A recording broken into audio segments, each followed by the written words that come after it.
കോൺഗ്രസ് നേതാവ് ദീപ അനിൽ നമുക്കൊപ്പം ചേരുന്നു. ശ്രീമതി ദീപ, എന്നെ കേൾക്കാമെന്ന് കരുതുന്നു. ഇന്നലെ കോൺഗ്രസിലെ തന്നെ മുതിർന്ന വനിതാ പ്രവർത്തകർ, വനിതാ നേതാക്കന്മാർ നടത്തിയ പ്രതികരണം അത് ആർജവമുള്ള പ്രതികരണമായിരുന്നു. അത് കയ്യടികളോടുകൂടിയാണ് ഈ സമൂഹം കേട്ടത്. അത് നിങ്ങളുടെ പാർട്ടിയുടെ തിളക്കം കൂട്ടുന്ന കാര്യത്തിൽ ഞങ്ങൾക്ക് യാതൊരു സംശയവുമില്ല. പക്ഷേ വൈകുന്നേരമായപ്പോഴത്തേക്ക് കണ്ടതെന്താണ്? ഈ പാർട്ടിയിലെ തന്നെ ആളുകളുടെ ഭാഗത്തുനിന്ന് വലിയ തരത്തിൽ സൈബർ ആക്രമണം നേരിടുന്നു. എന്താണ് ആദ്യ പ്രതികരണം? നോക്കൂ, പാർട്ടിയിലെ വനിതാ നേതാക്കന്മാരുടെ പ്രതികരണം പാർട്ടിയുടെ തന്നെ പ്രതികരണമാണ്. തീർച്ചയായിട്ടും കേരളത്തിലെ കോൺഗ്രസിന്റെ പ്രതികരണമാണ് ഇന്നലെ വനിതാ നേതാക്കന്മാർ പറഞ്ഞത്. അതിൽ യാതൊരു മാറ്റവുമില്ല. അത് വനിതാ നേതാക്കന്മാർ മാത്രമല്ല, പുരുഷ നേതാക്കന്മാരും അത് തന്നെയാണ് പറഞ്ഞത്. വ്യക്തിപരമായിട്ട് ചെയ്ത കാര്യങ്ങളെ ഞങ്ങൾ ഒരിക്കലും ന്യായീകരിക്കുന്നില്ല. തീർച്ചയായിട്ടും സ്ത്രീകളോട് അപമര്യാദയെ പെരുമാറുന്നതോ അല്ലെങ്കിൽ സ്ത്രീകൾ പീഡിപ്പിക്കപ്പെടുന്നതോ ഒന്നും ന്യായീകരിക്കുന്ന ഒരു പാർട്ടിയല്ല കോൺഗ്രസ് പാർട്ടി എന്ന് പറയുന്നത്. അതുകൊണ്ട് തന്നെയാണ് ഇങ്ങനെ ഒരു ആരോപണം ഉയർന്നു വന്ന് മണിക്കൂറുകൾക്കകം തന്നെ അദ്ദേഹത്തിനെതിരായിട്ടുള്ള സംഘടനാപരമായിട്ടുള്ള നടപടി പാർട്ടി സ്വീകരിച്ചതും പിന്നീട് അതിന്റെ ഗുരുതരാവസ്ഥയെക്കുറിച്ച് എന്താണ് ഇതിന്റെ സത്യാവസ്ഥ എന്നൊക്കെ അന്വേഷിക്കുന്നതിന് വേണ്ടി ഇമ്മീഡിയറ്റ് ആയിട്ട് തന്നെ ഒരു കമ്മിറ്റിയെ നിയോഗിക്കുകയും ഒക്കെ ചെയ്തതും സീരിയസ് ആയിട്ടുള്ള ചർച്ചകൾ ഇനി എന്ത് നടപടിയാണ് എടുക്കേണ്ടത് എന്നതിനെ കുറിച്ച് മുതിർന്ന നേതാക്കൾ ചേർന്ന് തീരുമാനം അങ്ങനെ ഒരു ആ ഒരു തീരുമാനത്തിന് വേണ്ടി പോയതുമൊക്കെ.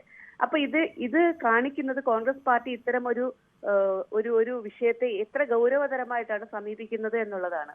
പിന്നെ ഈ സൈബർ ലോകത്തുണ്ടാകുന്ന പ്രതികരണങ്ങൾ എന്ന് പറയുന്നത് ഇത് കോൺഗ്രസ്സുകാർ തന്നെയാണെന്നുള്ളതിന് എന്താണ് ഉറപ്പ്?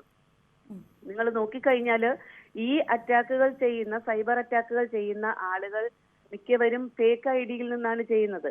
വളരെ ചുരുക്കം ആളുകൾ മാത്രമേ അല്ലാതെയുള്ള ഐഡിയിൽ നിന്നും ചെയ്യുന്നവർ ഉള്ളൂ.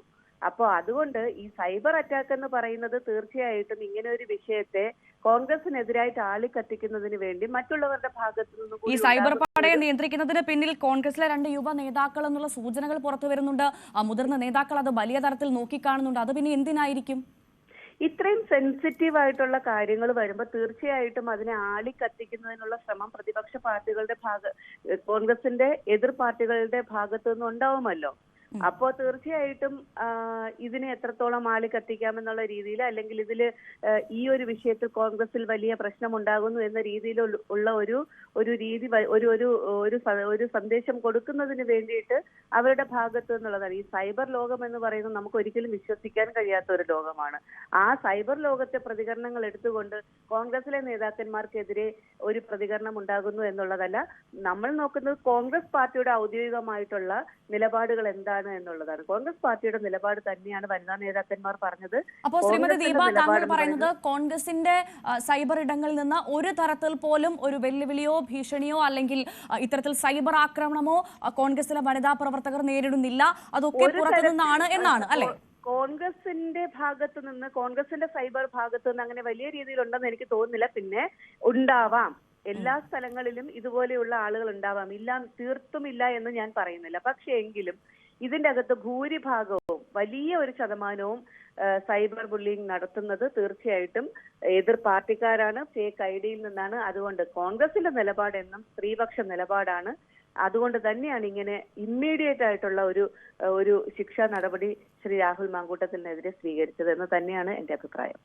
ശരി, വളരെ നന്ദി ശ്രീമതി ദീപ അനിൽ ഞങ്ങളോട് പ്രതികരിച്ചതിന്. വീണ്ടും ഡാൻ കുര്യനിലേക്ക് തന്നെ പോവുകയാണ്. ഡാൻ, ഇത് കോൺഗ്രസിനകത്തുള്ള ആളുകൾ തന്നെയാണ് ഇത് ചെയ്യുന്നത് എന്ന് വിശ്വസിക്കുന്നില്ല എന്നാണ് ദീപ അനിൽ പറയുന്നത്. പക്ഷെ അപ്പോൾ പോലും പൂർണ്ണമായി ഒരു ഉറപ്പ് പറയാൻ അവർക്ക് പോലും സാധിക്കുന്നില്ല എന്നുള്ളൊരു വസ്തുത ഉണ്ട് എന്നുള്ള കാര്യത്തിൽ സംശയമില്ല. ഇവിടെ വനിതാ നേതാക്കൾക്ക് മാത്രമല്ല, മാധ്യമ പ്രവർത്തകരെ അടക്കം, പ്രത്യേകിച്ച് ഡാൻ തന്നെ പുറത്തുവിട്ട ഒരു വാർത്തയായിരുന്നു അവന്തികയുമായി ബന്ധപ്പെട്ട വിഷയം. അതിൽ ഇപ്പോൾ ഇന്നലെ മുതൽ വലിയ സൈബർ ആക്രമണങ്ങളാണ് ഡാൻ അടക്കം നേരിടുന്നത് അല്ലെ?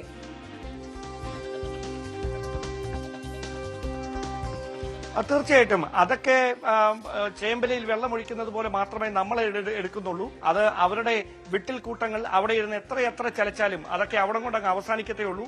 ഇനിയും ചില വിവരങ്ങൾ കൂടി പുറത്തു വരും. അപ്പോഴായിരിക്കും കേരളം ഞെട്ടാൻ പോകുന്നത്. ഇങ്ങനെയൊക്കെ ചെയ്യാൻ ഒരു രാഷ്ട്രീയ നേതാവിന് കഴിയുമോ എന്നത്. കാരണം വ്യക്തിപരമായി ഒരു വ്യക്തിയെ ഇങ്ങനെ വട്ടം ചുറ്റി നിന്ന് കടന്നാക്രമിക്കുന്നത് കൊണ്ട് മനസ്സ് തളർത്താമെന്നും ജോലിയെ തളർത്താമെന്നും ഒക്കെ വിചാരിച്ചിട്ടുണ്ടെങ്കിൽ അത് മിഥ്യാധാരണ മാത്രമാണെന്നല്ലാതെ അതിന് മറിച്ചൊന്നും പറയാനില്ല. കാരണം ഉയർന്നു വന്ന ആരോപണങ്ങളുടെ ഗൌരവ സ്വഭാവം എത്രത്തോളമാണ് എന്ന് മാധ്യമപ്രവർത്തകരെക്കാളും പോലീസിനേക്കാളും പാർട്ടി നേതൃത്വത്തെക്കാളും നന്നായി രാഹുൽ മാങ്കൂട്ടത്തിൽ എന്ന വ്യക്തിക്ക് നന്നായിട്ടറിയാം. ആ ബോധ്യം ഉള്ളിലുള്ള ഒരാൾ ഇങ്ങനെയൊക്കെയാണ് പ്രതികരിക്കുന്നതെങ്കിൽ നമ്മളും ഇതുവരെ കൊടുക്കാതിരുന്ന വാർത്തകൾ ഇനിയും കൊടുക്കാൻ നിർബന്ധിതരാകുന്ന തരത്തിലേക്ക് കാര്യങ്ങൾ എത്തും. അതങ്ങനെ പോകാതിരിക്കുന്നതാണ് രാഹുലിന് നല്ലത്. അത് അങ്ങനെ ഇന്നലെ ഗൂഢാലോചന നടന്നിട്ടുണ്ട് എന്ന് പറഞ്ഞ് എല്ലാ ആരോപണങ്ങളിൽ നിന്നും ഒളിച്ചോടാനുള്ള ഒരു ശ്രമം രാഹുൽ മാങ്കൂട്ടത്തിൽ നടത്തിയപ്പോൾ ഒരു കാര്യം രാഹുൽ ശ്രദ്ധിക്കാൻ വിട്ടുപോയി. രാഹുൽ മാങ്കൂട്ടത്തിനെതിരെ ഗുരുതരമായ ആരോപണം ഉന്നയിച്ചുകൊണ്ട് രംഗത്ത് വന്നത് പാർട്ടിക്കുള്ളിൽ തന്നെ ഉള്ള ആളുകളാണ്. ആ ഗൂഢാലോചന നടത്തിയെന്ന് പറയുന്ന ട്രാൻസ്ജെൻഡർ ആക്ടിവിസ്റ്റുമായിട്ട് സംസാരിക്കുന്നതിന് കോൾ കണക്ട് ചെയ്തത് പോലും ഒരു കോൺഗ്രസ് നേതാവാണ്. അത് മറച്ചുവെച്ചുകൊണ്ട് ഗൂഢാലോചന നടന്നിട്ടുണ്ട് എന്നൊക്കെ പറയുന്നതിന് മുമ്പ് എന്താണ് യഥാർത്ഥത്തിൽ സംഭവിച്ചതെന്ന് മനസ്സിലാക്കാൻ രാഹുൽ മാങ്കൂട്ടത്തിലും അദ്ദേഹത്തിന്റെ സൈബർ പടയാളികളുമൊക്കെ ഒന്ന് തയ്യാറായിരുന്നെങ്കിൽ ഇങ്ങനെ ഒരു അബദ്ധം സംഭവിക്കില്ലായിരുന്നു. അതേതായാലും അതിന്റെ വില ഇപ്പോൾ രാഹുൽ നേരിട്ടുകൊണ്ടിരിക്കുകയാണ്. അതോടൊപ്പമാണ് ഇനിയും ഗൌരവതരമായ ആരോപണങ്ങൾ ഉൾക്കൊള്ളുന്ന ചില പരാതികൾ കൂടി പാർട്ടിക്ക് മുന്നിലേക്ക് എത്തുമെന്നുള്ള ഒരു സന്ദേഹം പ്രതിപക്ഷ നേതാവ് അടക്കം കഴിഞ്ഞ ദിവസങ്ങളിൽ കൃത്യമായി തന്നെ അവർക്കടക്കം ബോധ്യപ്പെട്ടത്. അതുകൊണ്ടാണ് രാജി എന്ന നിലപാടിൽ അവർ ഉറച്ചു നിന്നത്. പക്ഷേ പാർട്ടിയെ മുഴുവൻ വെട്ടിലാക്കുന്ന തരത്തിൽ അല്ലെങ്കിൽ പാർട്ടിയെ വലിയ തരത്തിൽ ഒരു പ്രതിരോധത്തിലാക്കുന്ന തരത്തിൽ രാജി പ്രഖ്യാപനമുണ്ടായി അതിന് പിന്നാലെ ഒരു ഉപതെരഞ്ഞെടുപ്പ് തെരഞ്ഞെടുപ്പ് കമ്മീഷന്റെ ഭാഗത്തു നിന്നുണ്ടായാൽ അവിടെ കോൺഗ്രസ് നേതൃത്വം വലിയ വില കൊടുക്കേണ്ടി വരുമെന്നൊരു സന്ദേഹം ഒരു വിഭാഗം നേതാക്കൾ ഉന്നയിച്ചതോടെയാണ് രാജി എന്ന ആവശ്യത്തിൽ നിന്ന് മാറി നടപടിയിലേക്ക് കാര്യങ്ങൾ എത്തിയാൽ മതി, അല്ലെങ്കിൽ സസ്പെൻഷനിലേക്ക് എത്തി കാര്യങ്ങൾ തൽക്കാലം അവിടെ വെച്ച് ഒതുക്കാമെന്നൊരു നിഗമനത്തിൽ നേതാക്കളിൽ ഒരു വിഭാഗം ഇപ്പോഴും നിൽക്കുന്നത്. പക്ഷേ പൂർണ്ണമായി അതിനോട് യോജിക്കുന്നവരല്ല വനിതാ നേതാക്കളടക്കം. അവരടക്കം പറയുന്നത് പൊതു രാഷ്ട്രീയ രംഗത്ത് നിന്ന് തന്നെ രാഹുൽ മാങ്കൂട്ടത്തിലെ മാറ്റി നിർത്തണമെന്ന നിലപാടിൽ കോൺഗ്രസിലെ എല്ലാ പ്രധാനപ്പെട്ട വനിതാ നേതാക്കളും ഒരുമിച്ച് നിൽക്കുകയാണ്. അവിടെ ഗ്രൂപ്പ് വ്യത്യാസം ഒന്നുമില്ല. അവർ ഒരുമിച്ചാണ്. താഴെത്തട്ട് മുതൽ ഏറ്റവും മുതിർന്ന വനിതാ നേതാക്കൾ വരെ ആ കാര്യം കോൺഗ്രസിന്റെ ദേശീയ നേതൃത്വത്തെ അടക്കം അറിയിച്ചിട്ടുണ്ട്. ഇന്ന് ഉച്ചയ്ക്ക് മുമ്പ് ഈ വിഷയത്തിൽ ഒരു തീരുമാനം KPCC അധ്യക്ഷന്റെ ഭാഗത്ത് നിന്ന് ഉണ്ടാകുമെന്ന വിവരങ്ങളാണ് ഈ മണിക്കൂറിൽ ലഭിക്കുന്നത്. തീർച്ചയായും പ്രധാനമായും രാഹുൽ മാങ്കൂട്ടത്തിനോട് ഞങ്ങൾക്ക് 3 ചോദ്യമാണ് ചോദിക്കാനുള്ളത്. അതിലൊന്ന് അതിങ്ങനെയാണ്: യുവനടിയുടെ ആരോപണങ്ങളിൽ മറിച്ചൊരു മറുപടി രാഹുൽ മാങ്കൂട്ടത്തിന് കയ്യിലുണ്ടോ, പറയാനുണ്ടോ എന്നുള്ളത് പ്രധാനമായും ഇപ്പോൾ 6 ദിവസമായി ഈ ആരോപണം ഉന്നയിച്ചിട്ട്. അപ്പോൾ യുവനടിയുടെ ആരോപണത്തിൽ എന്ത് മറുപടിയാണ് ശ്രീ രാഹുൽ മാങ്കൂട്ടം താങ്കൾക്ക് പറയാനുള്ളത്? 2, ഇതുവരെ പുറത്തു വന്നതിൽ ഏറ്റവും പ്രധാനപ്പെട്ട ആരോപണം ഒരു പെൺകുട്ടിയെ, ഒരു യുവതിയെ ഗർഭചിത്രത്തിന് രാഹുൽ മാങ്കൂട്ടത്തിൽ നിർബന്ധിച്ചു, ഭീഷണിപ്പെടുത്തി എന്നുള്ള ശബ്ദ സന്ദേശമാണ്. ആ ശബ്ദ സന്ദേശം തന്റേതല്ല എന്ന് പറയാനുള്ള ആർജവം എന്തുകൊണ്ട് ശ്രീ രാഹുൽ മാങ്കൂട്ടം താങ്കൾ കാണിക്കുന്നില്ല എന്നുള്ള പ്രധാനപ്പെട്ട രണ്ടാമത്തെ ചോദ്യം. ഇനി മറ്റൊന്ന്, ഹണി ഭാസ്കരൻ ഒപ്പം അവന്തിക തുടങ്ങിയ 2 പേർ സ്ട്രെയിറ്റ് ആയിട്ടാണ് പരാതിയുമായി മുൻപിൽ വന്നത്.